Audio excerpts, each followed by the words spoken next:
بسم الله الرحمن الرحيم يا أيها الذين آمنوا اتقوا الله حق تقاته ولا تموتن إلا وأنتم مسلمون بسم الله الرحمن الرحيم والذين هم لأماناتهم وعهدهم راعون.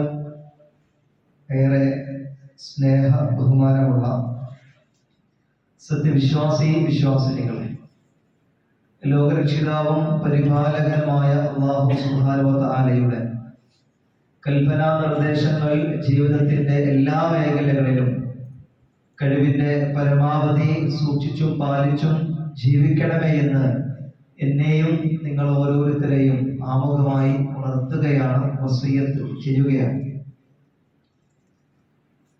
കഴിഞ്ഞ ഏതാനും ദിവസങ്ങൾക്ക് മുമ്പ് നമ്മുടെ നാട്ടിലെ വിദ്യാലയങ്ങളൊക്കെ 2 മാസത്തെ അവധിക്കായി പൂട്ടി.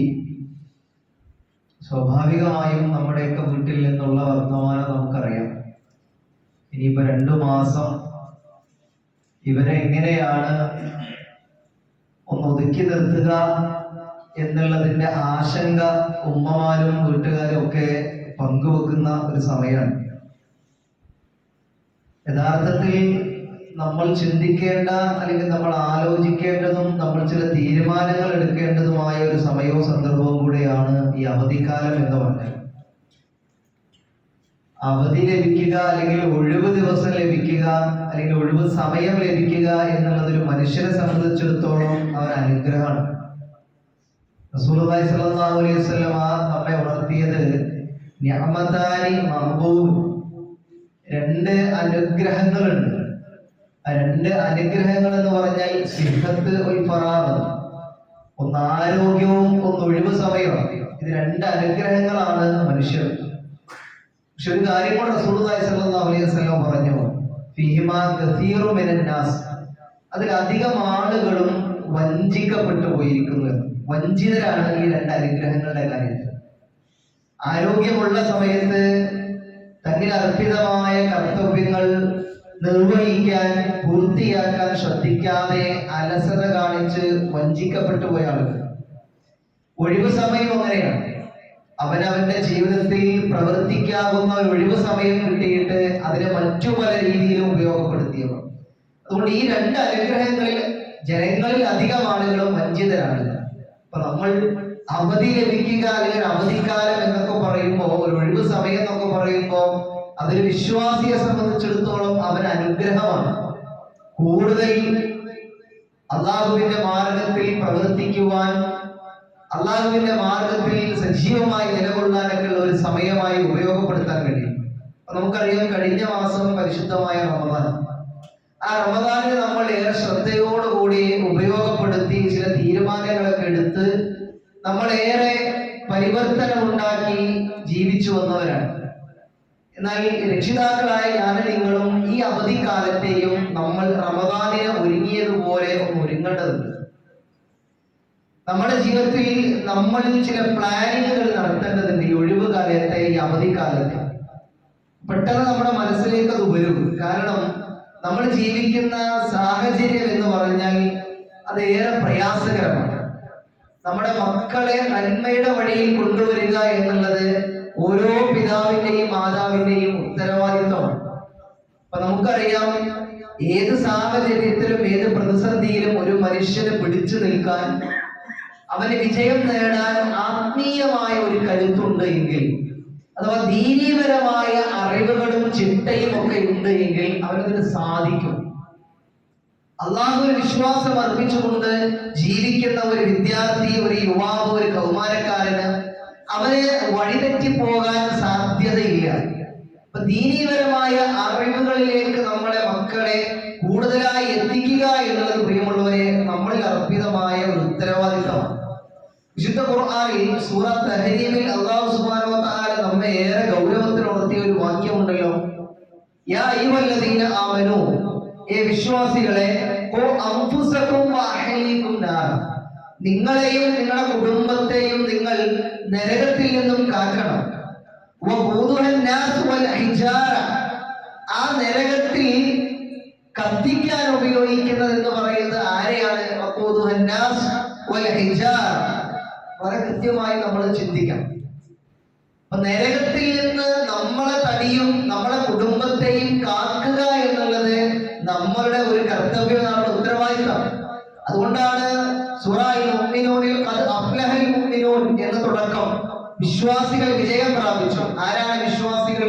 അവരുടെ ഗുണങ്ങൾ ഇങ്ങനെ എണ്ണി പറഞ്ഞപ്പോ വല്ലദീനഹും ലിഅമാനാതിഹിം വഅഹദിഹിം റാഊൻ, അഥവാ അവരുടെ അമാനത്ത്, അവരിൽ അർപ്പിതമായ വിശ്വസ്തമായ കാര്യങ്ങൾ, ഉടമ്പടിയെല്ലാം അവർ കൃത്യമായി നിറവേറ്റുന്നവരാണ്, പാലിക്കുന്നവരാണ് എന്നാണ്.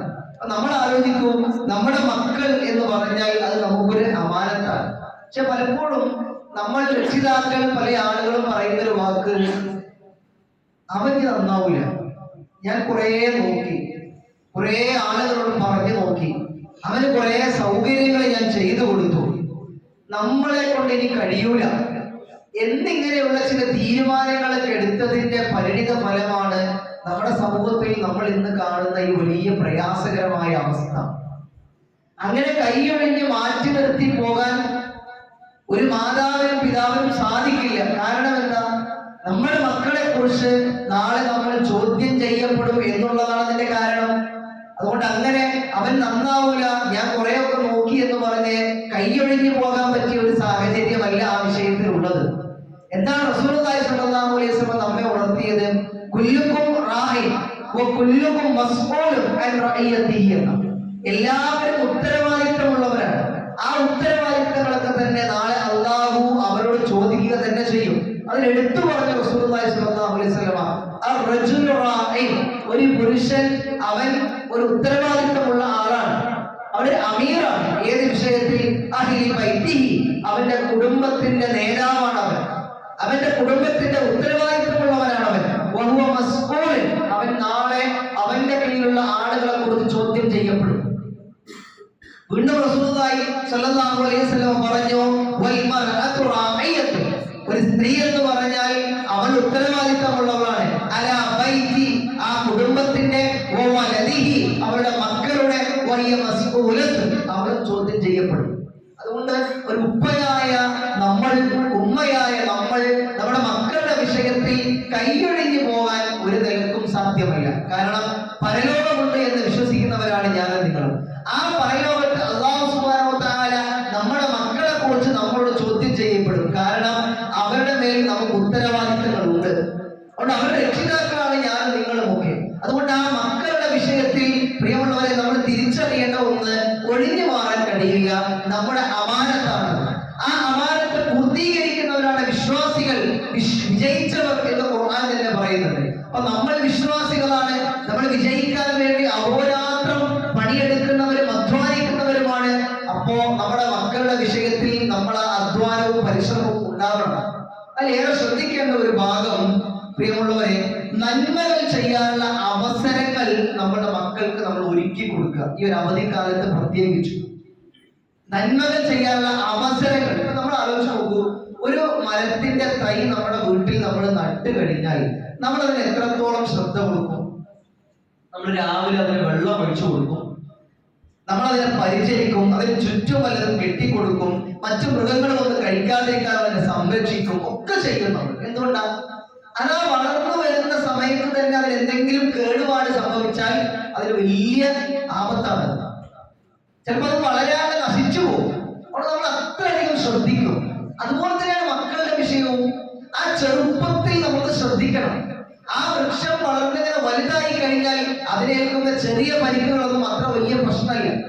നമ്മുടെ മക്കളും അതിൽ തന്നെയാണ്. ചെറുപ്പത്തിൽ നമ്മൾ അത്രമേൽ ശ്രദ്ധിക്കണം. അവർക്ക് ഏൽക്കുന്ന ഓരോ ചെറിയ പരിക്കുകളും അവരെ വല്ലാതെ ബാധിക്കും, അവരെ വല്ലാതെ ആപത്തിലെത്തിക്കും. അതുകൊണ്ട് അവരുടെ ചെറുപ്പ കാലഘട്ടത്തിൽ നമ്മൾ ഏറെ ശ്രദ്ധിക്കണം. ഇപ്പൊ നമ്മുടെ മക്കൾ ആലോചിച്ച് നോക്കൂ, മാതാപിതാക്കളും മക്കളും തമ്മിലുള്ള അടുപ്പവും അല്ലെങ്കിൽ അവർ തമ്മിലുള്ള ഇടപഴകലുകളും കുറയുന്നു എന്നാണ് പഠനം. അപ്പൊ പലപ്പോഴും രക്ഷിതാക്കൾക്കുള്ള ആശങ്ക, ഞാൻ ഫ്രീ ആകുമ്പോൾ അല്ലെങ്കിൽ എനിക്ക് ഒഴിവുണ്ടാകും, മക്കൾക്ക് ഒഴിവുണ്ടാവില്ല, മക്കൾക്ക് ഒഴിവുണ്ടാകുമ്പോ എനിക്ക് ഒഴിവുണ്ടാവില്ല എന്ന പ്രശ്നമാണ്. ഇവിടെ നമ്മുടെ മക്കൾ ഇപ്പൊ ഒഴിവാണ്, അവർക്ക് അവധിയാണ്. ഒരു വെക്കേഷനിലാണ്. എന്താണ് നമ്മുടെ തീരുമാനം?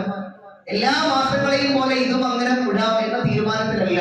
നമ്മൾ മാതാപിതാക്കൾ ഒന്ന് അഡ്ജസ്റ്റ് ചെയ്ത് കുറച്ച് കൂടുതൽ സമയം മക്കളുമായി കൂടിയിരിക്കാൻ, ഇടപഴകാൻ നമ്മൾ സമയം കണ്ടെത്തണം. അവരുമായി സംസാരിക്കാൻ, അവരുടെ മനസ്സിലുള്ള കാര്യങ്ങൾ അറിയാൻ, അവരുടെ ഇഷ്ടങ്ങൾ അറിയാൻ, അവരുടെ ജീവിതത്തിലേക്ക് നൽകേണ്ട നന്മയുടെ പാഠങ്ങൾ പകർന്നു കൊടുക്കാൻ ഈ ഒരു അവസരത്തെ നമ്മൾ കൂടുതലായി ഉപയോഗപ്പെടുത്തണം. അപ്പൊ നമുക്കറിയാം, ഒരു കുഞ്ഞ് നമ്മളിങ്ങനെ നമ്മുടെ വീട്ടിൽ വളർന്നു വരുമ്പോ മാതാവിനും പിതാവിനും വലിയ ആഗ്രഹങ്ങളുണ്ട്. ഉപ്പാക്കും ഉമ്മാക്കും നല്ല ആഗ്രഹങ്ങളുണ്ട്. മകനെ പഠിപ്പിച്ച് ഇന്നതാക്കണം, ഇന്ന ഉദ്യോഗത്തിൽ എത്തിക്കണം ഒക്കെ ആഗ്രഹിക്കുന്ന ആളുകളുണ്ട്. നല്ല തീരുമാനമാണ്. അതിനു വേണ്ടിയുള്ള സജ്ജീകരണങ്ങളും ഒരുക്കങ്ങളും ഒക്കെ ആവശ്യമാണ്. പക്ഷെ അതേ പ്രകാരം നമ്മുടെ മകൻ, നമ്മുടെ മകൾ പരലോകത്ത് കൂടെ എന്ത് ചെയ്യണം? വിജയിക്കണം എന്ന ചിന്തയും ഒരാലോചനയും പ്രിയമുള്ളവരെ നമുക്ക് ആവശ്യമാണ്. അതുകൊണ്ട് എന്ത് ചെയ്യാന്നറിയോ?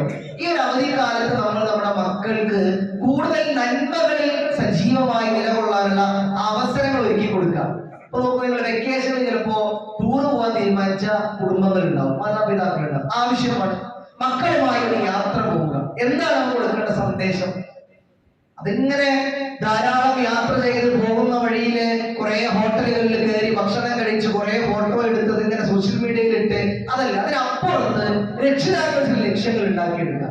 ആ പോകുന്ന വഴിയിൽ ജമ്മും കസറുമായൊക്കെ നമസ്കരിക്കാനുള്ള പാഠങ്ങൾ മക്കൾക്ക് പകർന്നു കൊടുക്കാം. ഒരു ദിവസം രാവിലെ മക്കളെയും കൂട്ടി പ്രിയമുള്ളവരെ, നമ്മുടെയൊക്കെ വീട്ടിൽ മരണപ്പെട്ടു പോയവരില്ലേ, നമ്മുടെ ഉപ്പമാർ, നമ്മുടെ ഉമ്മമാർ, അവരെ കബറിടങ്ങളിലേക്ക് അവരെ കൊണ്ടുപോവാം. അവർ സന്ദർശിക്കട്ടെ, കബർ സന്ദർശിക്കട്ടെ. വലിയ വില കൊടുത്ത് നമ്മൾ ദിവസങ്ങളോളം നീണ്ടു നിൽക്കുന്ന യാത്രകൾ പ്ലാൻ ചെയ്യുന്നതിന് മുൻപ് നമ്മുടെ തൊട്ടടുത്ത് നമ്മുടെ വീട്ടിൽ നിന്നും മറന്നുപോയ നമ്മുടെ ഉപ്പമാർ, ഉമ്മമാർ, ബന്ധുമിത്രാദികൾ, അവരുടെ കബറിന്റെ അരികിൽ പോയി മക്കൾക്ക് ഇതാണ് കബർ, നമ്മുടെ ഉപ്പാപ്പനെ വല്യപ്പനെ കണ്ടിട്ടുണ്ടാവില്ല, ഇത് വല്യപ്പന്റെ കബറാണ്, വല്യപ്പനെ കുറിച്ച് മക്കൾക്ക് പറഞ്ഞു കൊടുക്കുക. ആ ഉപ്പയുടെ ത്യാഗത്തെ കുറിച്ചും വല്യപ്പനെ കുറിച്ചും വല്യമ്മനെ കുറിച്ചും ബോധ്യപ്പെടുത്തി കൊടുക്കുക, പ്രാർത്ഥിക്കാൻ വേണ്ടി പറഞ്ഞു കൊടുക്കുക. അങ്ങനെ നന്മകൾ, ഇപ്പൊ നമുക്കറിയാം നമ്മുടെ നാട്ടിൽ ഏറ്റവും നല്ല രീതിയിൽ നടന്നു പോകുന്ന രോഗികളെ പരിചരിക്കണമെന്നല്ലേ പാലിയേറ്റീവ്. നമ്മുടെ മക്കൾ ഒരു ദിവസം നമ്മൾ അവരെ കൂടെ വിടും, രോഗികളെ പോയി സന്ദർശിക്കട്ടെ. അവർ ആ രോഗികളെ പരിചരിക്കുന്ന കാര്യത്തിൽ അവർ പങ്കാളികളാവട്ടെ. വെറുതെ അവർ രാവിലെ എഴുന്നേറ്റ് ഭക്ഷണം കഴിച്ചു വീണ്ടും കുറച്ചു നേരം ഉറങ്ങി വീണ്ടും അവിടെ ഇവിടെയൊക്കെ പോയി കളിച്ചു വന്ന് കുറെ നേരം വീണ്ടും മൊബൈലിൽ ഇരുന്ന് രാത്രിയായി ഉമ്മ കുറെ ചീത്ത പറഞ്ഞ് വാപ്പ കുറെ ചീത്ത പറഞ്ഞ് അങ്ങനെ തീർക്കണ്ട. നമ്മളൊന്ന് പ്ലാൻ ചെയ്ത് ഉപ്പയും ഉമ്മയും ഒന്ന് തീരുമാനിച്ചാൽ ഈ അവധിക്കാലത്തെ ആ മക്കൾക്ക് കുറെ നന്മകളിൽ പങ്കാളികളാവാനുള്ള സമയവും സന്ദർഭവും സാഹചര്യവും ഉണ്ടാക്കി കൊടുക്കാൻ പറ്റും. നമ്മൾ ഉണ്ടാക്കി കൊടുത്താലേ അവർക്കത് കിട്ടുള്ളൂ. അവർക്ക് സ്വയം എത്തിപ്പിടിക്കാൻ ഈ ഒരു പ്രായത്തിൽ കഴിയണമെന്നില്ല. അതുമായി ബന്ധപ്പെട്ട ആളുകളെ ചേർത്ത് നിർത്തി അവിടെ കൈകളിലേക്ക് മക്കളെ കൊടുത്ത് ഇന്ന് നിങ്ങൾ ഇവരെയും കൂടെ ഹോം കെയർ കൊണ്ടുപോകണം, അങ്ങനെയൊക്കെ പോയി അവരിങ്ങനെ കണ്ടുവരുമ്പോ അവരുടെ മനസ്സിൽ തന്നെ ഒരു മാറ്റം ഉണ്ടാവും. ആ രീതിയിൽ നന്മകൾ ചെയ്തു തീർക്കാനുള്ള ഒരു സാഹചര്യം പ്രിയമുള്ളവർ ഈ അവധിക്കാലത്ത് ഉണ്ടാക്കി കൊടുക്കുക. മറ്റൊരു ഭാഗം, മാതൃകയാവാൻ മാതാപിതാക്കൾ തയ്യാറാവുക. ഈ വിഷയം പറയുമ്പോൾ എന്റെ ഉപ്പമാർ ഉമ്മമാർ എന്നോട് ദേഷ്യപ്പെടരുത്. ചില കാര്യങ്ങളിൽ നമ്മൾ മാതൃകയാവണം. നമ്മുടെ മക്കളുടെ മുമ്പിൽ നമ്മൾ മാതൃകയാകണം. മക്കൾ എന്ന് പറഞ്ഞാൽ സിറാബിഹിയാണ്, അഥവാ മാതാപിതാക്കളുടെ രഹസ്യമാണ് മക്കൾ. വീട്ടിൽ എന്താണോ ഉമ്മയും ഉപ്പയും അതായിരിക്കും മക്കൾ. കാരണം അവരുടെ ആ പ്രായത്തിൽ നമ്മളായ ഉപ്പയും ഉമ്മയുമായ നമ്മളിൽ നിന്ന് കേൾക്കുകയും കാണുകയും നമ്മുടെ ചലനങ്ങളും ഒക്കെ കണ്ട് മനസ്സിലാക്കി അത് അനുകരിക്കണം. നമ്മുടെ വീട്ടിൽ ഉപയോഗിക്കുന്ന പല പദപ്രയോഗങ്ങളും ചിലപ്പോ സ്കൂളുകളിലോ അല്ലെങ്കിൽ മറ്റോ പോയി പറയുമ്പോൾ അധ്യാപകർ ചോദിക്കും, ഇതെന്താ? ഞങ്ങളുടെ വീട്ടിലൊക്കെ പറയാറുണ്ട് എന്ന് പറയും മക്കൾ. അപ്പൊ നമ്മുടെ വീട്ടിൽ നിന്ന് എന്താണോ കിട്ടുന്നത് അതാണ് മക്കൾ. അവിടെ നമ്മൾ നമ്മുടെ മക്കൾക്ക് മാതൃകയാകണം. ഏതൊക്കെ രീതിയിൽ? വിശുദ്ധ ഖുർആൻ പറഞ്ഞില്ലേ, യാ അയ്യുഹല്ലദീന ആമനൂ, വിശ്വാസികളെ, ലിമ തഖൂലൂന മാ ലാ തഫ്അലൂൻ, നിങ്ങൾ പ്രവർത്തിക്കാത്തത് നിങ്ങൾ പറയരുത്. അഥവാ ഒരു സുബഹ് അടക്കമുള്ള ജമാഅത്തിൽ നമ്മുടെ മക്കൾ നമ്മുടെ കൂടെ ഉണ്ടാവും. നമ്മൾ നമസ്കരിക്കാൻ പോകാതെ മോനെ പള്ളി പോടാ എന്ന് പറയാൻ പാടില്ല. അതിന്റെ പ്രയാസം എന്താണെന്ന് അറിയുന്നത്? അതിന് വലിയൊരു പ്രയാസം എന്താണെന്ന് വെച്ചാൽ നമ്മൾ നമ്മുടെ മക്കളുടെ മുമ്പിൽ അപമാനിക്കപ്പെടും. എങ്ങനെ? മോനെ ഞാൻ ചെയ്യൂല, ഈ ചെയ്യണം, ബാപ്പ ചെയ്യൂല, മോൻ ചെയ്യണം എന്ന് പറഞ്ഞതിന് അർത്ഥം എന്താ? മോനെ നീ ബാപ്പാനെ കണ്ടു പഠിക്കരുത്, ബാപ്പ പറയുന്നത് മാത്രം കേട്ടാൽ മതി. സ്വന്തം മകന്റെ മുമ്പിൽ, മക്കളുടെ മുമ്പിൽ ബാപ്പയായ ഞാൻ നിങ്ങളും അപമാനിക്കപ്പെടുകയാണ്. മോനെ നീ എന്നെ നോക്കി പഠിക്കണ്ട, ബാപ്പ പറയണത് കേട്ടാൽ മതി, ബാപ്പ പലതും ചെയ്യുക. അങ്ങനെയല്ല, മാതൃക ഉണ്ടാവുക. രാവിലെ ബാപ്പയുടെ കൂടെ ഇങ്ങനെ പള്ളിയിലേക്ക് വരുന്ന വഴിയിൽ തന്നെ മകന് കുറേ കാര്യങ്ങൾ പറഞ്ഞു കൊടുക്കാൻ പറ്റും. നമസ്കാരം കഴിഞ്ഞ് അല്പനേരം ഖുർആനെ പോലെ വീട്ടിലേക്ക് തിരിച്ചു പോകുമ്പോൾ കുറേ കാര്യങ്ങൾ ബാപ്പാക്കും മകനും കുറേ കാര്യങ്ങൾ പറയാൻ പറ്റും. അത് കുടുംബമായി വരികയാണെങ്കിൽ അതിലേറെ മനോഹരമാണ്. രാവിലെ സുബഹിന്റെ മുമ്പ് എഴുന്നേറ്റ് ആ മക്കളെയൊക്കെ കൂട്ടിപ്പിടിച്ച് ഒരുമിച്ച് പള്ളിയിലേക്കും തിരിച്ചു പോകുന്ന രംഗം ആ വീട്ടിൽ എന്തൊരു സമാധാന അന്തരീക്ഷമായിരിക്കും. ഇങ്ങനെ ഒരു മാതൃക നമ്മുടെ മക്കൾക്ക് കൊടുക്കാൻ കഴിയണം. അല്ലെങ്കിൽ പ്രയാസം നമ്മൾ ഈ പറഞ്ഞ രീതിയിൽ നമ്മൾ ഇങ്ങനെ കൽപ്പിക്കുന്ന ഒരാളായിട്ട് മാത്രമായി മാറും. ഖുർആൻ എന്താ പറഞ്ഞ്, നിങ്ങളുടെ സ്വന്തക്കാരെ നിങ്ങൾ നമസ്കാരം കൊണ്ട് കൽപ്പിക്കണം. എന്നൊരു വാക്കുകൂടെ പറഞ്ഞു, നിങ്ങൾ അതില് സഹനം അവലംബിക്കുകയും ചെയ്യണം. അഥവാ എന്ത് പ്രയാസ സാഹചര്യങ്ങൾ ഉണ്ടെങ്കിലും അതിന്റെ സമയവും അതിന്റെ ക്രമവും അനുസരിച്ച് നിർവഹിക്കാൻ നിങ്ങൾ തയ്യാറാവണം. നിങ്ങളുടെ സ്വന്തക്കാരുടെ മക്കളോട് നിങ്ങൾ കൽപ്പിക്കണം. അതുകൊണ്ടാണ് റസൂലുള്ളാഹി സ്വല്ലല്ലാഹു അലൈഹി വസല്ലമ വളരെ കൃത്യമായി നമ്മളോട് പറഞ്ഞത്, 7 വയസ്സാകുമ്പോൾ നിങ്ങളുടെ മക്കളെ നമസ്കരിക്കാൻ വേണ്ടി ഉപദേശിക്കണം. അവരെങ്ങനെ ശീലിപ്പിച്ചു കൊണ്ടുവരണം. ഒരു 10 വയസ്സായിട്ടും അവർ തയ്യാറാകുന്നില്ല എങ്കിൽ ചെറിയ ശിക്ഷകളൊക്കെ നിങ്ങൾക്ക് അവർക്ക് നൽകാം. അവരെ നിർബന്ധിക്കണം. ഇപ്പൊ നമുക്കറിയാം നമ്മുടെ ശരീരത്തിന് ഭക്ഷണം എത്രത്തോളം ആവശ്യമാണ്. പട്ടിണി കിടക്കുക എന്ന് പറഞ്ഞാൽ ചിലപ്പോൾ കുറച്ച് മണിക്കൂറുകളൊക്കെ നമുക്ക് കിടക്കാം. നീണ്ടുപോയി കഴിഞ്ഞാൽ നമ്മുടെ ആരോഗ്യത്തിന് അത് പ്രയാസകരമാണ്. അപ്പൊ നമ്മുടെ ശരീരത്തിന് ഭക്ഷണം എത്രത്തോളം ആവശ്യമാണോ അതിനേക്കാൾ ആവശ്യമാണ് ഒരു മനുഷ്യന് ആത്മീയമായ ആഹാരം. എന്താണ് ഈ ആത്മീയമായ ആഹാരം? നമ്മുടെ ഇബാദത്തുകളാണ്. അതിൽ ഏറ്റവും പ്രധാനപ്പെട്ട ഒന്നാണ് നമസ്കാരം. അത് എവിടെയും ഒഴിവാക്കാൻ ഇസ്ലാം നമ്മോട് പറയുന്നില്ലല്ലോ, ഇല്ല. അതുകൊണ്ട് മോനെ, അത്രമേൽ പ്രാധാന്യമായ ഇബാദത്താണ് നമസ്കാരം. ആ ഇബാദത്ത് നിർവഹിക്കണം. അത് ഇങ്ങനെയൊക്കെ നിർവഹിക്കാം എന്ന പാഠങ്ങൾ നമ്മുടെ മക്കൾക്ക് കൃത്യമായി നമുക്ക് പറഞ്ഞു കൊടുക്കാൻ കഴിയണം. അത് മാതൃകയാകേണ്ടത് ഉപ്പയും ഉമ്മയുമാണ്.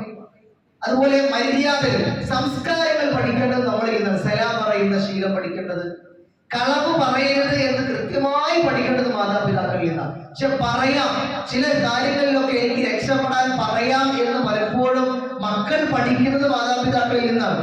എന്തുകൊണ്ടാണ്? നമുക്ക് ഉമർ ബിൻ അബ്ദുൽ അസീസ് റളിയല്ലാഹുവിന്റെ ചരിത്രത്തിൽ മനോഹരമായ രംഗം കാണാലോ, അല്ലെ? നിങ്ങളൊരു കുഞ്ഞിനെ വിളിക്കുമ്പോ ആ കുഞ്ഞ് അവിടെ ഉണ്ട്, ആ കുഞ്ഞ് നിങ്ങളുടെ അടുത്തേക്ക് വരാൻ വേണ്ടി നിങ്ങൾ ഇന്ന മോനെ ഞാൻ ഇന്ന മിഠായി തരാം അല്ലെങ്കിൽ ഇന്ന സാധനം തരാം എന്ന് പറഞ്ഞാൽ കുഞ്ഞ് വന്നാൽ ആ കുഞ്ഞിനെ നിങ്ങളത് കൊടുക്കണം. ഇല്ലെങ്കിലോ ആ കുഞ്ഞിനോട് നിങ്ങളൊരു കളവ് പറഞ്ഞത് ഇസ്ലാം പഠിപ്പിച്ചത്. നമ്മളെ കുട്ടി വരാൻ വേണ്ടി പറഞ്ഞതാണ്, പക്ഷെ കുട്ടി എന്തിനാ വന്നത് അത് പ്രതീക്ഷിച്ചിട്ടാണ്. നിങ്ങൾ ആ പറഞ്ഞ വാക്ക് പാലിക്കണം, അല്ലെങ്കിൽ കളവാണ്. അത്രമേൽ മനോഹരമായി നമ്മൾ പഠിപ്പിക്കുന്നുണ്ട്. അപ്പൊ നമ്മൾ നമ്മുടെ മക്കളോടുള്ള പെരുമാറ്റങ്ങളിൽ സത്യസന്ധത പുലർത്തേണ്ടതാണ് മോനെ വിജയം എന്ന് മാതൃകയായി പഠിക്കേണ്ടത് നമ്മളിൽ നിന്നാണ്. മറ്റൊന്ന്, മാതൃകയായി നമ്മൾ കാണിക്കേണ്ടത് നമ്മുടെ മക്കളെ അപമാനിക്കാതെ തിരുത്താൻ നമുക്ക് പറ്റണം. തിരുത്താൻ പറ്റണം. എങ്ങനെ തിരുത്തുക? നമ്മൾ പലപ്പോഴും നമ്മുടെ മക്കളെ അപമാനിക്കുക എന്ന് പറഞ്ഞാൽ, അല്ലെങ്കിൽ അവരെ നമ്മൾ ഉപദേശിക്കുക എന്ന് പറഞ്ഞാൽ എപ്പോഴും അറിയാം. നമ്മുടെ വീട്ടിലേക്ക് നമ്മുടെ കുടുംബക്കാര് വന്നാൽ അല്ലെങ്കിൽ അയൽപ്പക്കത്തെ ആൾക്കാർ വന്നാൽ നമുക്ക് വല്ലാത്തൊരു ദർജ കൂടുതലാണ്. എന്നിട്ട് നമ്മുടെ മക്കൾ എന്ത് ചെയ്യും? ഈ ആളുകളുടെ മുമ്പിൽ നമ്മളിങ്ങനെ പറയും, അങ്ങനെ തന്നെയാണ്. അവിടെ എത്ര പറഞ്ഞാലും പലപ്പോഴും ദേഷ്യപ്പെട്ട് പെരുമാറും. ആലോചിക്കെ, ആ കുട്ടിയുടെ അഭിമാനം എന്താവും? നമ്മളെ കുറിച്ച് 4 ആളെ മുമ്പിൽ വെച്ചിട്ട് ഒരാൾ ഇങ്ങനെ പറഞ്ഞാൽ നമ്മളെ അവസ്ഥ എന്താ? നമ്മളെ അവസ്ഥ എന്തായിരിക്കും? അപ്പൊ വളർന്നു വരുന്ന 10 വയസ്സായ 12, 13 വയസ്സായ കുഞ്ഞിനെ നമ്മൾ ആളുകളുടെ മുമ്പിൽ വെച്ച് അപമാനിക്കുകയാണ്. പള്ളിയിൽ പോകാത്തവൻ, എത്ര പറഞ്ഞാലും കേൾക്കാത്തവൻ എന്ന് പറഞ്ഞാൽ ആ കുഞ്ഞിന്റെ മനസ്സെന്തായി? ആലോചിക്കുക, അവനുണ്ടല്ലോ അഭിമാനം. നേരെ മറിച്ച് എന്താ നമ്മൾ ചെയ്യേണ്ടത്? അവൻ ചെയ്ത ഒരു നന്മയെ നിങ്ങൾ ഒരു 10 ആളുടെ മുമ്പിൽ വെച്ച് പറഞ്ഞു നോക്കെ, എന്റെ മോനാണെന്ന് സുബൈക്ക് അവിടെ ബാങ്ക് കൊടുത്തത്. അവന്റെ അഭിമാനം എത്ര പേര് ഉയരുന്നറിയോ? 10 ആളുടെ മുമ്പിൽ അവരിങ്ങനെ നിൽക്കുമ്പോ അവനെ കുറിച്ച് പറയുമ്പോ അങ്ങനെ നന്മയുടെ വാക്കുകൾ നമ്മൾ അപമാനിക്കാതെ എന്ത് ചെയ്യാം? കൃത്യമായി തിരുത്തി കൊടുക്കാൻ നമുക്ക് കഴിയണം. ഒരു മാതാവും പിതാവും പ്രത്യേകം ശ്രദ്ധിക്കണം. ഇത്തരത്തിലുള്ള അപമാനിക്കലുകളും ദേഷ്യപ്പെടലുകളും നമുക്ക് ആരെ കൊണ്ട് പറ്റും. പക്ഷെ അതിനപ്പുറത്ത് മോനെ ഇന്നതാണ് നന്മ എന്ന് പറഞ്ഞ് തിരുത്തി കൊടുക്കാൻ നമുക്ക് കഴിയണം. അതില്ലാത്തത് കൊണ്ട് എന്ത് ചെയ്യുന്നു? മക്കൾ മാതാപിതാക്കളിൽ ഇങ്ങനെ അകന്നകന്നു പോകും. കാരണം എപ്പോഴും ദേഷ്യപ്പെടുകയാണ്. അവൾ മക്കൾക്ക് അടുക്കാൻ താല്പര്യമില്ല, സ്നേഹമില്ല. സ്നേഹമുണ്ട്, പക്ഷെ പ്രകടിപ്പിക്കുന്നത് ഇങ്ങനെയാണ്. അവിടെ നമ്മൾ മാതാപിതാക്കളും കൂടെ എന്ത് ചെയ്യണം? ഈ അവധിക്കാലത്ത് മക്കളുമായുള്ള പെരുമാറ്റ കാര്യങ്ങളിലൊക്കെ നമ്മൾ ഏറെ ശ്രദ്ധിക്കുക. അതുകൊണ്ട് ഞാൻ സൂചിപ്പിച്ചത്, ഒന്ന്, നമ്മൾ ഉത്തരവാദിത്തമുണ്ട് മക്കളുടെ വിഷയത്തിൽ, ഒഴിഞ്ഞു മാറാൻ കഴിയില്ല. രണ്ടാമത്തെ ഒന്ന്, നമ്മൾ നമ്മുടെ മക്കൾക്ക് നന്മകൾ ചെയ്യാനുള്ള അവസരങ്ങൾ, സാഹചര്യങ്ങൾ ഈ അവധിക്കാലത്തെ ഉപയോഗപ്പെടുത്തി അവർക്ക് നൽകുക. ഞാൻ സൂചിപ്പിച്ച രീതിയിൽ, ചില ഉദാഹരണങ്ങൾ പറഞ്ഞ രീതിയിൽ നന്മയിൽ കൂടുതൽ നിലകൊള്ളാനുള്ള അവസരവും സാഹചര്യവും അവർക്ക് ഉണ്ടാക്കി കൊടുക്കുക. മൂന്നാമത്തെ ഒന്ന്, പ്രിയമുള്ളവരെ, നമ്മൾ എന്ത് ചെയ്യരുത്? അവരുമായി നമ്മൾ ഈ തരത്തിലുള്ള കുറ്റപ്പെടുത്തലുകളും ആരോപണങ്ങളും താരതമ്യം ചെയ്യപ്പെടുകയുമായി അവരെ പ്രയാസപ്പെടുത്തരുത്. മറ്റൊന്ന്, അവർക്ക് മാതൃകയാകേണ്ടത് നമ്മളാണ്, ബാപ്പയും ഉമ്മയുമാണ്. ആരാധനാ കാര്യങ്ങളിലും സംസ്കാരത്തിലും സ്വഭാവത്തിലും ഒക്കെ മാതൃകയാകേണ്ടത് നമ്മളാണ്. ചെറിയ കുട്ടിയല്ലേ, അത് പോയിക്കോട്ടെ എന്ന് പറഞ്ഞ് നമ്മൾ എന്ത് ചെയ്ത് തള്ളിക്കളയരുത്. ആ ചെറുപ്പത്തിലേ വളർന്നു വരുന്നിടത്ത് ഒരു പാകപ്പിഴവ് സംഭവിച്ചാൽ അത് വലുതായാലും മാറ്റിയെടുക്കാൻ വലിയ പ്രയാസമാണ്. ആ വൃക്ഷത്തൈയെ പോലെ നമുക്ക് പ്രയാസം ഉണ്ടാകും. അതുകൊണ്ട് ചെറുപ്പത്തിലെ അവന്റെ മനസ്സിലേക്ക് നന്മയുടെ, നമ്മൾ ധാരാളം ഭക്ഷണം കൊടുക്കുന്നില്ല മക്കൾക്ക്. ആ ഭക്ഷണം കൊടുക്കുന്ന നമുക്ക് എന്ത് ചെയ്യണം? ചോറ് മാത്രം കൊടുത്താൽ പോലെ, ചൊല്ലും കൂടെ കൊടുക്കണം. നല്ല വാക്യങ്ങൾ ചൊല്ലിക്കൊടുത്ത് അവരിങ്ങനെ നന്മയിലേക്ക് കൊണ്ടുവരാൻ നമ്മൾ പരിശ്രമിക്കണം. ഈ അവധിക്കാലത്തെ വെറുതെ ഒഴിച്ചിടാതെ നമുക്ക് നമ്മുടെ മക്കൾക്ക് കൃത്യമായ ദിശാബോധവും ലക്ഷ്യബോധവും പകർന്നു കൊടുക്കാൻ സാധിക്കണം. ആ രീതിയിൽ നന്മയുടേതായ കാര്യങ്ങൾ പകർന്നു കൊടുക്കുന്ന വിശ്വാസികളുടെ കൂട്ടത്തിൽ എന്നെ നിങ്ങളെയും അല്ലാഹു സുബ്ഹാനഹു വ തആല ഉൾപ്പെടുത്തി അനുഗ്രഹിക്കുമാറാകട്ടെ.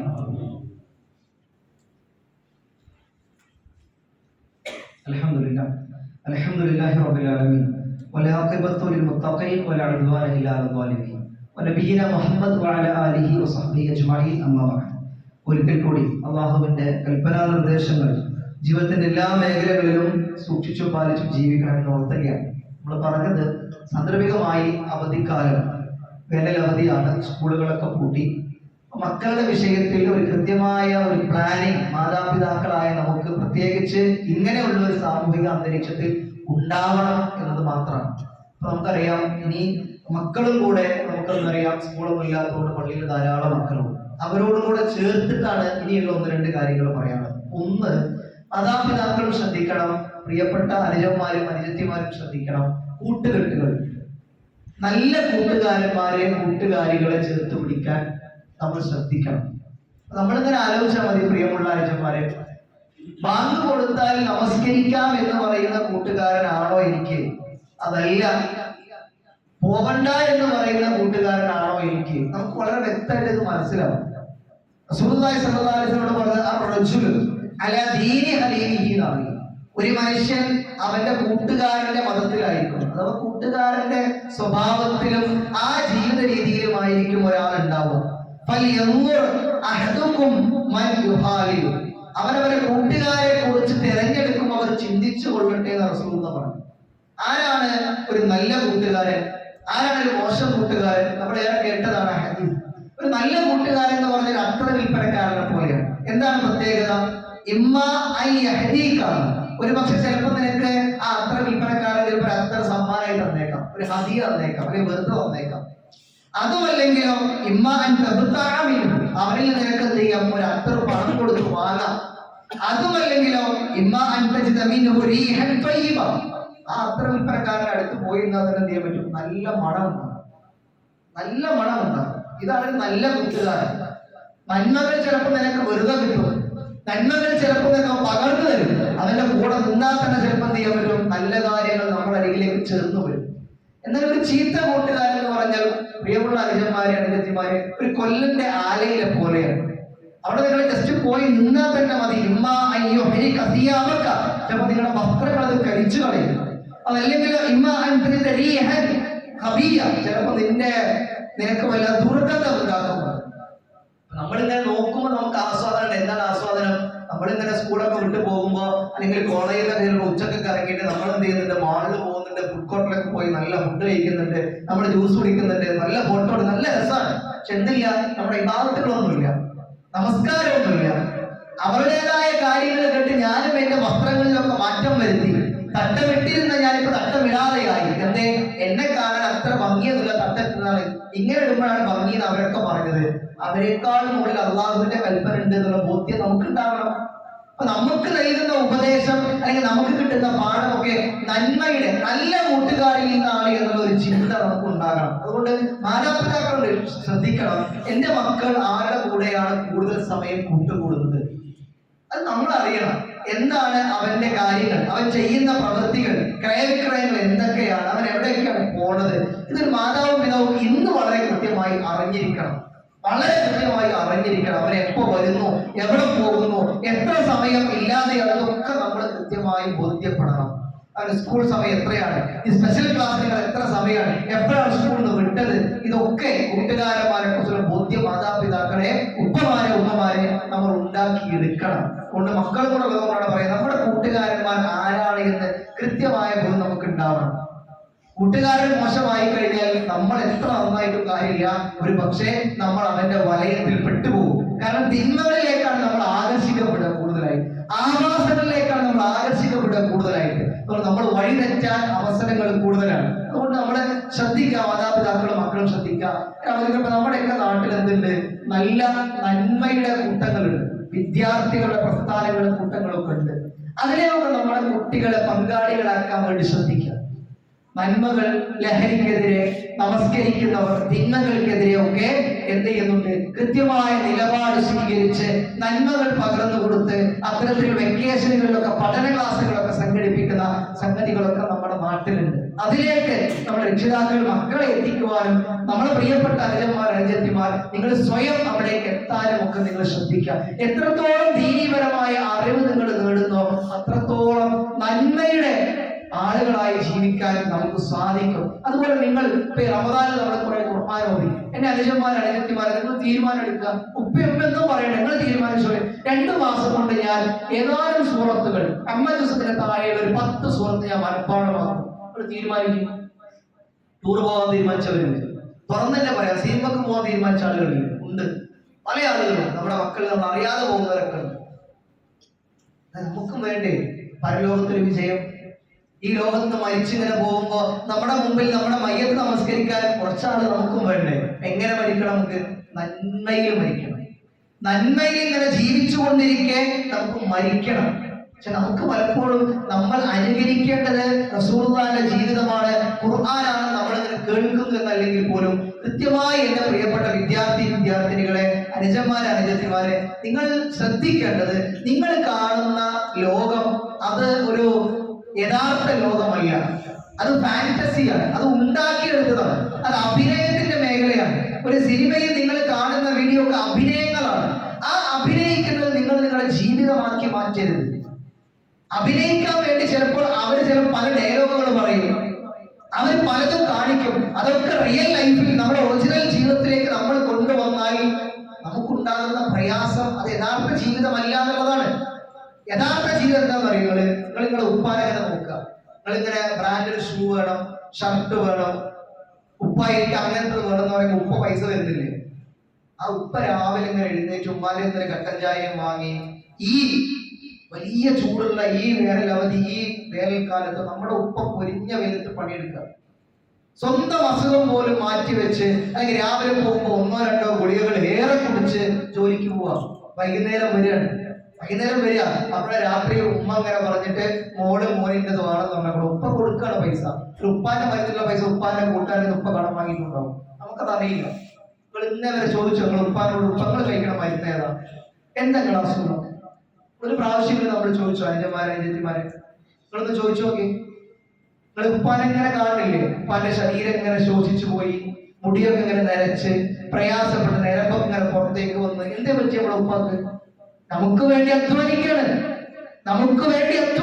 ഉറക്കം പോലും ഇല്ലാതെ ആലോചിച്ചും പല കടങ്ങളെ കുറിച്ചും കുടുംബ പ്രശ്നങ്ങളെ കുറിച്ചും ഒക്കെ ആലോചിച്ചിട്ട് നമ്മുടെ ഉപ്പ ഇങ്ങനെ നീര് ജീവിക്കുകയാണ്. ഉമ്മാനോട് പലതും പറയും, ഉമ്മാന്റെ അടുത്ത് വേറെയും കുറെ കേൾക്കുന്നതൊക്കെ ഉപ്പാന്റെ മനസ്സിലിട്ട് ഉപ്പ അങ്ങനെ പോവാം. ആരോടും പറയുന്നുണ്ടാവില്ല. നമ്മൾ മക്കളായ നമ്മളിങ്ങനെ ആലോചിക്കും. ഞാനൊരു മകനാണ്, നമ്മളൊക്കെ മക്കളാണ്, നമുക്ക് ഉപ്പമാരുണ്ട്, ഉമ്മമാരുണ്ട്, അവരുടെ പ്രയാസങ്ങൾ അത് നമ്മൾ അറിയണം. നമ്മളിങ്ങനെ ചിന്തിക്കുക, നമ്മുടെ ഉപ്പാക്കും ഉമ്മാക്കും കൺകുളിർമയാകുന്ന ഒരു മക്കളായി, മകനും മകളുമായി ഞാൻ ജീവിക്കും എന്നൊരു തീരുമാനത്തിൽ ഈ അവധിക്കാലത്ത് നമ്മൾ കൂടുതൽ നന്മകൾ ചെയ്യുന്നതാക്കി മാറ്റിയും നന്മകൾ കൂടുതലായി ചെയ്യുന്നിടത്ത് പങ്കാളികളായും ഏറെ വിശുദ്ധ ഇസ്ലാമിനെ കുറിച്ച്, അള്ളാഹുവിനെ കുറിച്ച് ദീനീപരമായ അറിവുകളുമൊക്കെ കുറേ മനസ്സിലാക്കി പഠിക്കുന്ന ഒരു വിദ്യാർത്ഥിനിയായി ഞാൻ മാറും എന്നൊരു തീരുമാനത്തിൽ ഈ അവധിക്കാലത്തെ കൂടുതൽ ഖുർആനുമായി ബന്ധമുണ്ടാക്കിയൊക്കെ ജീവിക്കാൻ നമ്മൾ തീരുമാനിക്കുക. ആ തരത്തിൽ മക്കൾ നമ്മുടെ ഓരോരുത്തർക്കും കൺകുളിർമയാകുന്ന രീതിയിൽ വളരുവാനുള്ള എല്ലാവിധ സാഹചര്യങ്ങളും പ്രിയമുള്ളവരെ, രക്ഷിതാക്കളെ ഈ അവധിക്കാലത്ത് ഉപയോഗപ്പെടുത്തി നമ്മളും സാഹചര്യങ്ങൾ ഒരുക്കി കൊടുക്കുക. അത്തരത്തിൽ നമുക്ക് ഏവർക്കും കൺകുളിർമയാകുന്ന, നമുക്ക് വേണ്ടി പ്രാർത്ഥിക്കുന്ന മക്കളായി വളരാൻ അല്ലാഹു സുബ്ഹാനഹു വ തആല അവർക്ക് എല്ലാവിധ അനുഗ്രഹവും നൽകി അനുഗ്രഹിക്കുമാറാകട്ടെ. അല്ലാഹുവേ, ഞങ്ങളുടെ മക്കളിൽ നിന്ന് കൺകുളിർമയും സമാധാനവും നൽകി ഞങ്ങളെ ഏവരെയും നീ അനുഗ്രഹിക്കണമേ നാഥാ. അല്ലാഹുവേ, ആ മക്കൾക്ക് നീ എല്ലാ ഹിദായത്തും സന്മാർഗവും നൽകി അവരെ നീ അനുഗ്രഹിക്കണമേ നാഥാ. അല്ലാഹുവേ, ഞങ്ങളെയും ഞങ്ങളുടെ കുടുംബത്തെയും ഞങ്ങളിൽ വിട്ടുപിരിഞ്ഞു പോയവരെയും ഞങ്ങളെ എല്ലാവരെയും നിന്റെ ജന്നാത്തുൽ ഫിർദൗസിൽ നീ ഒരുമിച്ച് കൂട്ടി അനുഗ്രഹിക്കണമേ നാഥാ.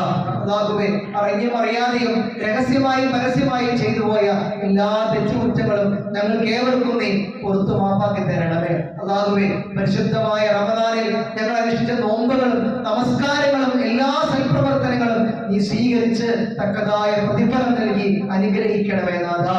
അല്ലാഹുവേ, കുറെ ആളുകൾ ആരോഗ്യകരമായ പ്രയാസങ്ങൾ അനുഭവിക്കുന്നവരുണ്ട്. എല്ലാവർക്കും നീ ശിഫയും സമാധാനവും നൽകി നീ അനുഗ്രഹിക്കണമേ നാഥാ.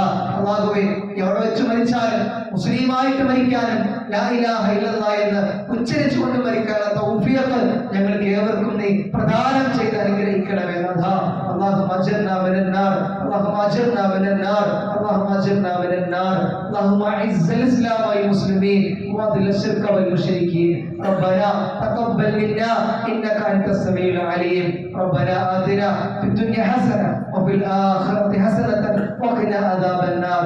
امين امين برحمتك يا ارحم الراحمين.